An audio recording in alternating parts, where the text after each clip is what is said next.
Welcome back. This week, North Minneapolis is seeking approval for a multi-million-dollar Upper Harbor Amphitheater. The project is part of a larger plan that aims to transform a former shipping terminal into a community space with small businesses, housing, a park, and also a new amphitheater.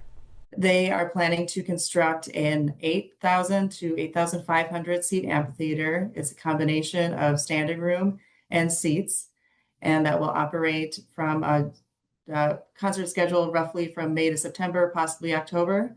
And that is to have larger outdoor amplified concerts.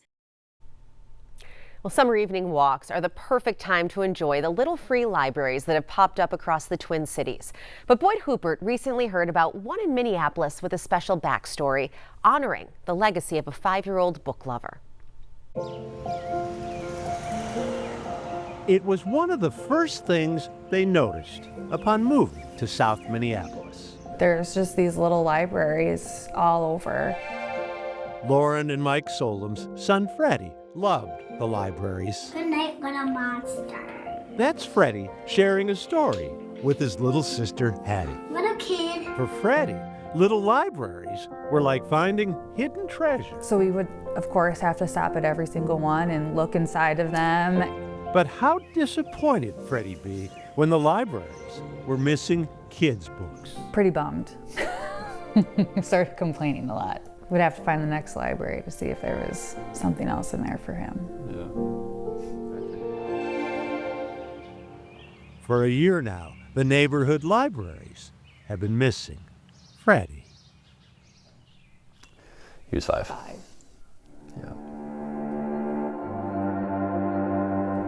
He turned 5 shortly after he began chemo in the hospital. Lauren and Mike lost their only son last July. I was diagnosed with Burkitt lymphoma.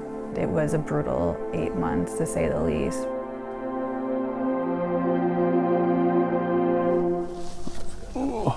But now the boy who craved children's books This is the house.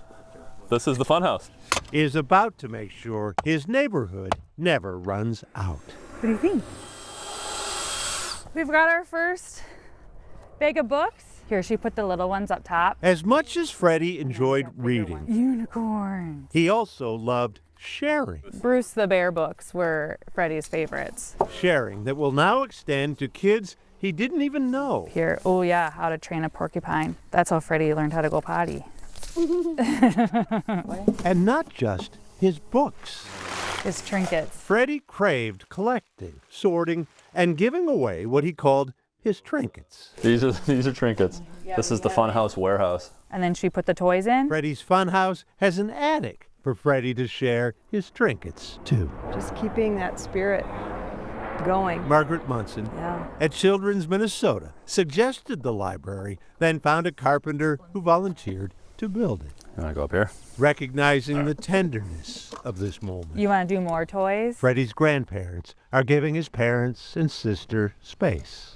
They've spent the past year grieving the loss of a grandson. He was such a good little boy. Didn't deserve this. But Freddie more than deserves Good job, Hattie. this. Good job. And that's what I want, like what we want to keep doing, is spreading joy in his name and in his honor. A little boy, a little library, Put your hand in. and a lot of Ready? love. 1, 2, 3, Freddie! Boyd Huppert, KARE 11 News, Minneapolis. It's quite a tribute. Well, in just 2 days, the Metropolitan Museum of Art will present the late George Morrison's works. Morrison was born in Chippewa City, a Native American village in northern Minnesota. But the exhibition is focused on the artist's early years in New York. 35 works will highlight Morrison's lasting impact on the American abstract expressionist movement. The owner of the Revere auction says the artist's paintings have only grown in value.